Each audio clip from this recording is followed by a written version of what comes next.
दोस्तों, project management और programme management के बारे में बहुत कुछ सुना है हमने। एक एरिया है portfolio management, project portfolio management. Portfolio management अगर आप गूगल करें तो कई बार दिख जाता है कि जो बजट और या फिर जो हम अपने पोर्टफोलियो मैनेज करते हैं जिसमें कि हमारे शेयर्स लगे हुए हैं, उस हिसाब से हम पोर्टफोलियो फिनेंस टर्म्स में देखते हैं। लेकिन प्रोजेक्ट मैनेजमेंट के वर्ल्ड में भी एक चीज़ होता है पोर्टफोलियो मैनेजमेंट, और हमें लगता है ये क्या भला है। तो फिर उसके बारे में थोड़ी सी बात करते हैं, और लास्ट में मैं आपको सर्टिफिकेशंस के बारे में भी बताऊंगी और गाइडेंसेस के बारे में भी बताऊंगी। तो शुरू करते हैं। जो पीपीएम वर्ल्ड है इसको कहते हैं प्रोजेक्ट पोर्टफोलियो मैनेजमेंट, जिसमें कि प्रोजेक्ट्स का पोर्टफोलियो है। ठीक है। एक ऑर्गेनाइजेशन है जो इनिशिएटिव्स रन करता है ताकि उसका जो बिज़नेस है, इसमें दो फैक्टर्स होते हैं, एक बिज़नेस एज यूजुअल और एक जिसमें का चेंजेस लाते रहते हैं, और उसको कहते हैं चेंज मैनेजमेंट, जो कि प्रोजेक्ट्स रन होते हैं, प्रोग्राम्स रन होते हैं। अब जो पैसा होता है वो जो किसी भी ऑर्गेनाइजेशन के, वो दो डायरेक्शन में जाते हैं, एक मेंटेनेंस और जो BAU कहते हैं इसको, बिज़नेस एज यूजुअल, यानी कि जो हमारा रेगुलर प्रोसेस है वो चलता जा रहा है। इसके साथ हमें बीच बीच में हमें कुछ चेंज इनिशिएटिव्स लाने पड़ते हैं जो रेगुलर काम चल रहा होता है, उसके लिए हम प्रोजेक्ट्स रन करते हैं। ताकि प्रोजेक्ट होता क्या है आखिरकार? प्रोजेक्ट होता है इन लेमैन्स लैंग्वेज की, हमने एक डिफाइंड टाइम के लिए कुछ डिफाइंड लोगों को लिया, कुछ डिफाइंड पैसे लिए, और हमने एक चेंज डिलीवर करने की कोशिश की।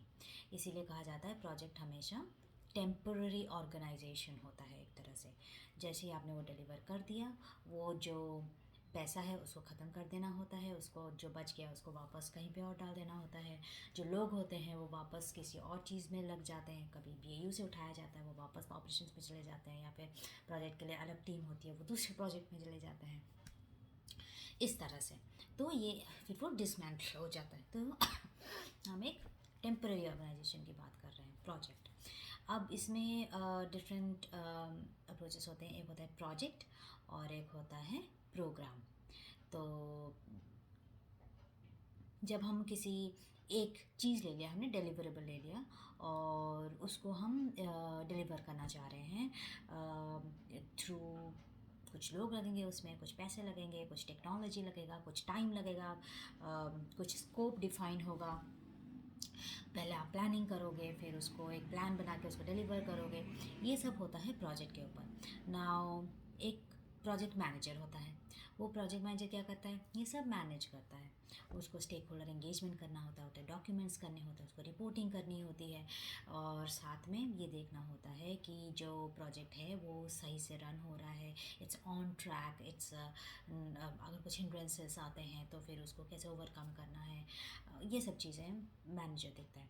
अब इसमें बहुत सारे काम आ जाते हैं। फॉर एग्ज़ाम्पल ये बहुत ही प्रोजेक्ट्स एक बहुत ही फास्ट पेस में चलते हैं, और उसमें काफ़ी एक ऐसा सोच लीजिए कि बहुत हाई पेस वर्क होता है ये, और इसमें बहुत कुछ मैनेज करना पड़ता है। उसमें at the same time, for example आप रोज़ मीटिंग्स कर रहे हैं, यहाँ पे ये हो गया, वहाँ पे ये हो गया, वहाँ पे ये प्रॉब्लम आ रही है, यहाँ हमें ये करने की ज़रूरत है ना। एक ओवरऑल प्लान बना होगा। अब इन सब चीज़ों का प्लान में क्या इम्पैक्ट है? जो क्रिटिकल पाथ है, जो हमारा टाइमली डिलीवरी के लिए चाहिए, उसमें कोई इम्पैक्ट तो नहीं पड़ रहा। जो आज हमने मीटिंग की, जो हमें पता लगा उसमें, जो हमने फाइनल एक डिलीवरेबल प्लान किया था, उससे तो नहीं इम्पैक्ट हो रहा। या फिर हमें लग रहा हो इतनी बड़ी बात हो गई आज, पर एक्चुअल में क्या इम्पैक्ट है उसका हमारे ऊपर, हमारे इस प्रोजेक्ट के ऊपर। तो इन सब चीज़ों के लिए बहुत सारी चीज़ें मेंटेन करनी पड़ती हैं, जैसे कि डॉक्यूमेंट्स वगैरह, प्लानिंग्स वगैरह। एंड देन फॉर एग्जांपल आपको जिन लोगों ने पैसे दिए हैं, या फिर जो आपको ये प्रोजेक्ट करने के लिए बोल रहे हैं, जो आपके डायरेक्टर्स हैं, जो आपके बिजनेस स्टेक होल्डर्स हैं, वो आपसे जानना चाहते हैं कि कैसा चल रहा है। तो आपको रिपोर्टिंग्स करनी होती हैं। अब रिपोर्टिंग्स के लिए आपके पास डेटा रेडी होना चाहिए, उसके लिए टाइम चाहिए होना चाहिए। देन आपके, फॉर एग्जांपल आपने पैसा लिया है तो उसके लिए सिस्टम्स होते हैं, जैसे कि SAP सिस्टम हो गया, जिसमें कि आपको क्या ख़रीदा वेंडर से, क्या बेचा, क्या परचेज ऑर्डर रेज हुए, क्या इनवॉइसेस आए, ये सब मेंटेन करना होता है। तो प्रोजेक्ट मैनेजमेंट के पास बहुत सारे काम होते हैं। Now there are officers to help the manager. So जो प्रोजेक्ट को हेल्प करता है उसको कहते हैं प्रोजेक्ट मैनेजमेंट ऑफिस। इसी तरह एक बॉडी होती है प्रोग्राम मैनेजमेंट ऑफिस, जो प्रोग्राम मैनेजर्स को हेल्प करता है। इसी तरह एक पोर्टफोलियो मैनेजमेंट ऑफिस होता है, लेकिन पोर्टफोलियो मैनेजमेंट ऑफिस थोड़ा अलग होता है। It's a governing body, it's a center of excellence, it is a decision making enabler जो हेल्प करता है decision making for the decision makers, जो SLTs होते हैं, जो सीनियर लीडरशिप टीम होती है, जो डायरेक्टर्स होते हैं, जो CXOs होते हैं, उनको चेंज इनिशिएटिव्स रिलेटेड डिसीजन लेने में हेल्प करते हैं। तो अब थोड़ा सा डिफरेंस समझते हैं प्रोजेक्ट, प्रोग्राम एंड पोर्टफोलियो में।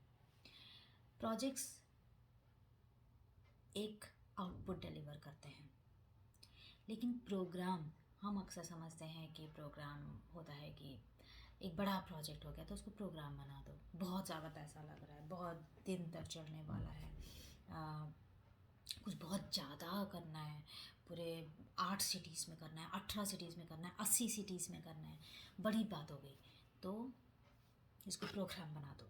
या फिर हम कुछ प्रोजेक्ट्स को मिलाना चाहते हैं और एक बॉडी के अंदर, तो एक ग्रुप ऑफ प्रोजेक्ट्स हो गया तो इसको प्रोग्राम बना दो।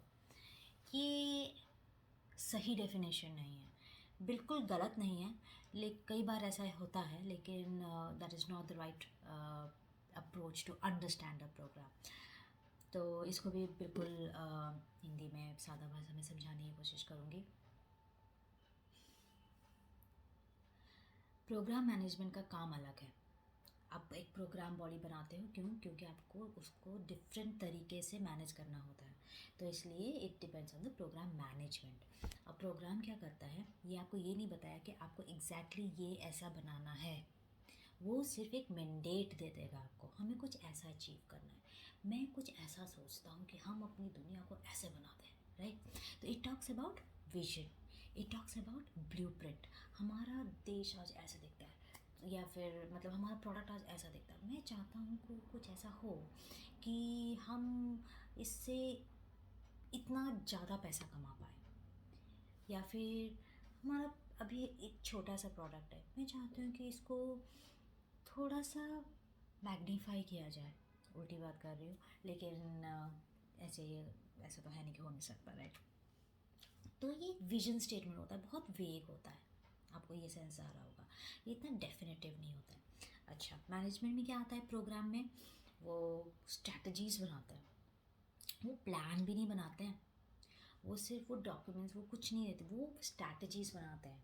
कि जैसे एक स्टेट गवर्नमेंट, जैसे सेंट्रल गवर्नमेंट से कुछ एक आ गया कि हम ऐसा कर सकते हैं, तो स्टेट गवर्नमेंट उसको अपने में इम्प्लीमेंट करने की कोशिश करेगा ना, तो वो गवर्नमेंट जैसे काम करेगा ना, वैसे काम करेगा वो।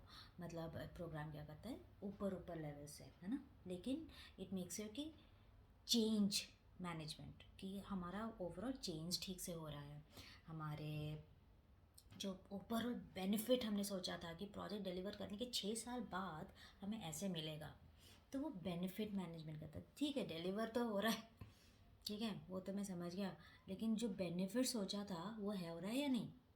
प्रोग्राम ऐसी बातें करता है, ठीक है।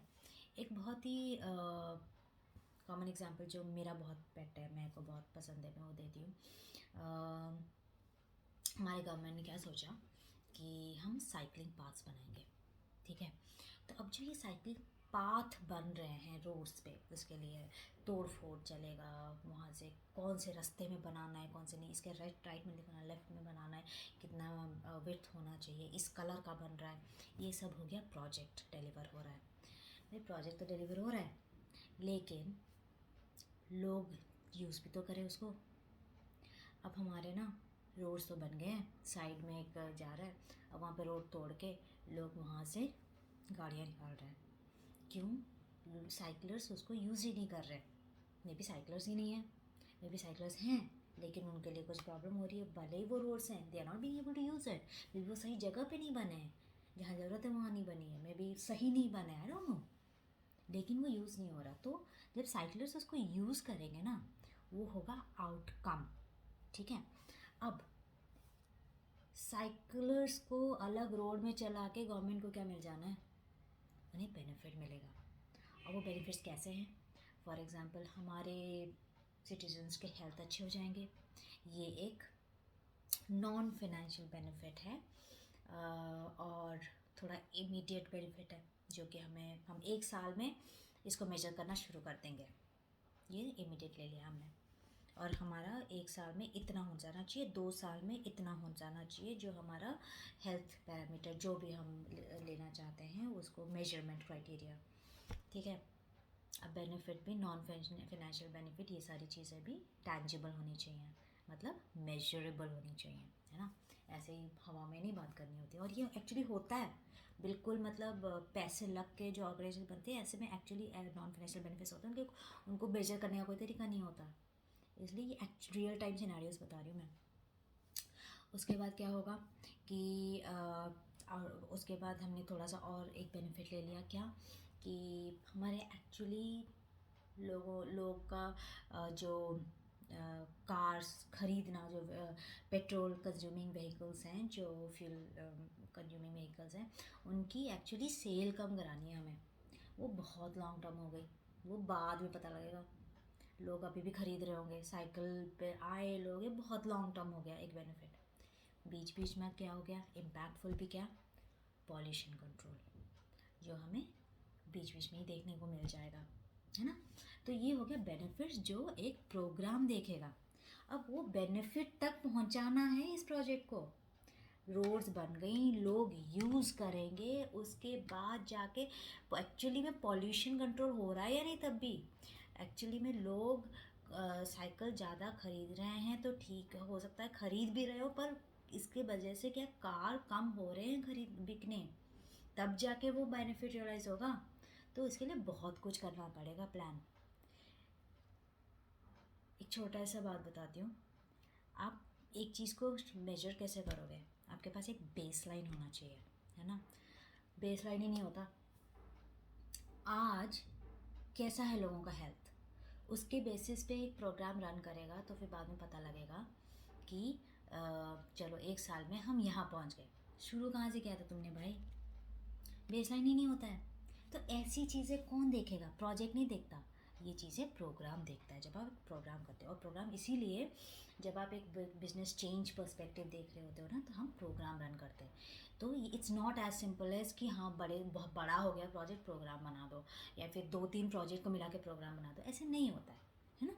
तो अब इन चीज़ों में प्रोग्राम मैनेजर्स के अलग तरीके के डिलीवरेबल्स होते हैं और KPIs होते हैं, उनमें जो हेल्प करते हैं वो होते हैं प्रोग्राम मैनेजमेंट ऑफिस।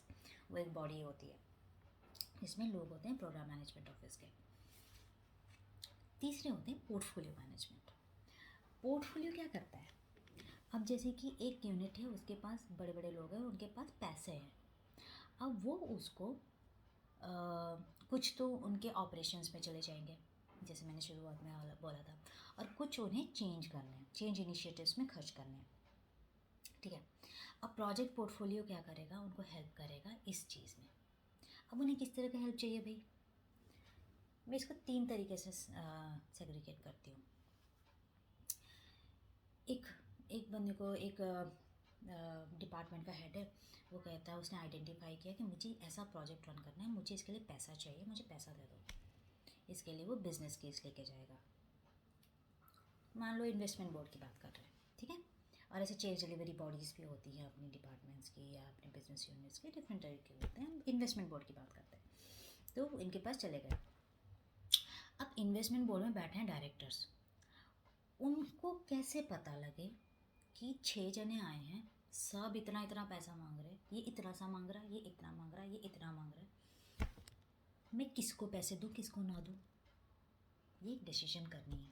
अब इसके लिए क्राइटेरियाज होते हैं कि हर प्रोजेक्ट में इवैल्यूएशन क्राइटेरियाज होते हैं, लिखने को तो कुछ भी लिखेंगे। अब उसमें भाई ये लिखो, उसके बाद इसके लिए टेम्पलेट्स बनाओ, देखो कि टेम्पलेट के हिसाब से वो मैटर है या नहीं। उसके बाद 10 क्या वो सही बोल रहा है या कुछ भी बोल रहा है। लिखने में क्या जाता है,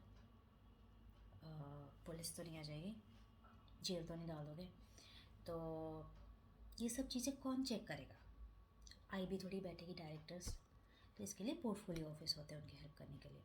तो मैं 3 तरीके से सेग्रीगेट कर रही थी। पहला क्या है, जब एक नया रिक्वेस्ट आता है बिजनेस केस कि हमें पैसे दे दो, तो अब आप उसको इवैल्यूएट करते हो basis and then you prioritize कि आप कौन से बिजनेस केसेस को अप्रूव करके पैसे दोगे, कितना नहीं।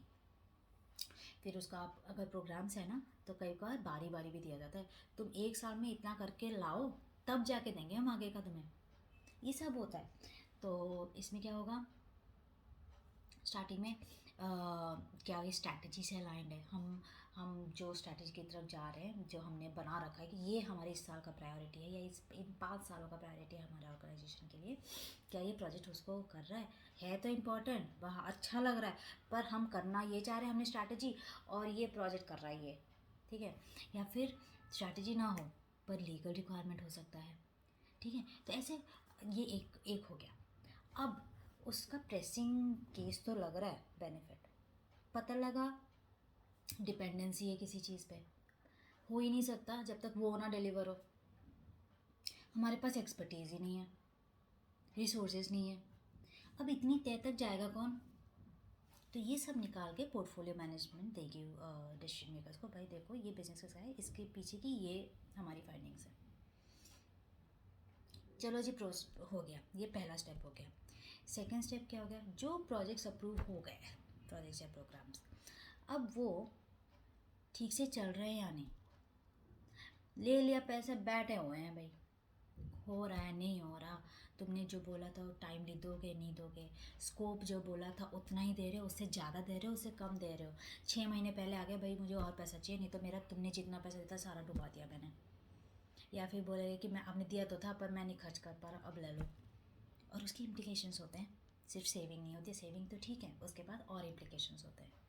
पैसे जो लेके खर्च नहीं करते हैं ना, उनकी भी प्रॉब्लम क्रिएट किया जाता है, उनको भी क्वेश्चन किया जाता है, because it's a problem in the financial process, right. तो during a programme, running of a programme या प्रोजेक्ट, उसके बाद आपने प्रोजेक्ट क्लोज कर दिया, बेनिफिट आने हैं 5 साल बाद, पैसे ले गए, प्रोजेक्ट हो गया, टीम डिसमेंटल हो गया, सब हो गया, ऑपरेशंस टीम को गया है या नहीं, एक्चुअली में वो बेनिफिट रियलाइज़ हो भी रहा है या नहीं, वो लोग कर भी रहे हैं या नहीं, उनके पास उतनी उतनी कैपेबिलिटी प्रोजेक्ट ने बिल्ड करी है या नहीं कि ऑपरेशंस टीम एक्चुअली वो बेनिफिट रियलाइज़ कर पाए या नहीं, ये सब चीज़ें आगे और 4 साल तक देखनी है, तो ये भी पोर्टफोलियो टीम करेगा। फिर ये टेम्पलेट्स हो गए, गाइडेंसेस हो गए, तो सेंटर ऑफ एक्सलेंस भी, जैसे कि आपको लेसन लर्न रखना है कि हमारे प्रोजेक्ट्स में क्या प्रॉब्लम्स आई हैं, अगर एक नया प्रोग्राम आ रहा है तो देखो भाई ये चीज़ें देखिए हमारे ऑर्गेनाइजेशन में ऐसी ऐसी प्रॉब्लम्स आती हैं, you need to take care that you not repeating such things, तो ये सब होता है, ये सब पोर्टफोलियो मैनेजमेंट करता है। तो portfolio management has to, the best practices से that they have to sit very close to the key decision makers of an organization. Only then will they be able to deliver to the best of their capability. ठीक है, portfolio management का ये काम होता है। अब आखिरी में थोड़ी सी बात करते हैं सर्टिफिकेशंस और गाइडेंसेस के बारे में। तो जैसे प्रोजेक्ट मैनेजमेंट में आपने सुना होगा PRINCE2 और PMP, इसी तरह प्रोग्राम मैनेजमेंट में PRINCE2 के लाइन में अगर बात करें तो मैनेजिंग सक्सेसफुल प्रोग्राम्स है, MSP। इसी तरह पोर्टफोलियो मैनेजमेंट के भी सर्टिफिकेशंस होते हैं, MOP, मैनेजमेंट ऑफ पोर्टफोलियो, और एक सर्टिफिकेशन जो काफ़ी यूज़फुल हो सकता है फॉर यू इज़ P3O।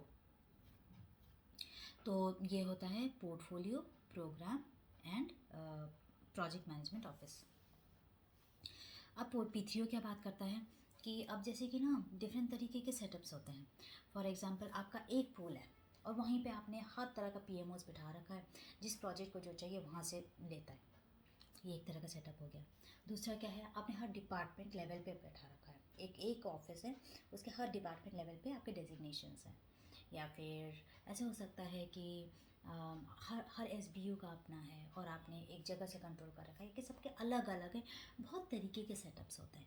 तो P3 आपको बताता है कि किस तरह के मॉडल्स हो सकते हैं और किस तरह से क्या गाइडेंसेस होने चाहिए, ठीक है। हम आगे और बात करेंगे इन particular about portfolio management office, और मैं सर्टिफिकेशंस की बात करूँगी, गाइडेंसेस की बात करूँगी on basis of project and program management. What is the difference between prince 2 and PMP, और कौन सा करना चाहिए और कौन सा नहीं, और वेयर टू स्टार्ट। इनफैक्ट मेरा से है कि दोनों बहुत डिफरेंट हैं, और वेयर टू स्टार्ट फ्रॉम। तो हम इन सब के बारे में और बहुत बातें करेंगे, but today it's a very introductory video with respect to, बहुत ही सरल भाषा में हमें क्या समझ आता है ऑफिसेस और पोर्टफोलियो और प्रोजेक्ट प्रोग्राम मैनेजमेंट के बारे में भी थोड़ा सा, और तब हमें समझ आता है कि एक्चुअली में हमें प्रोजेक्ट एक इनिशिएट कर लेना चाहिए. So these are all I tried to touch today. So thank you so much for watching me. Take care.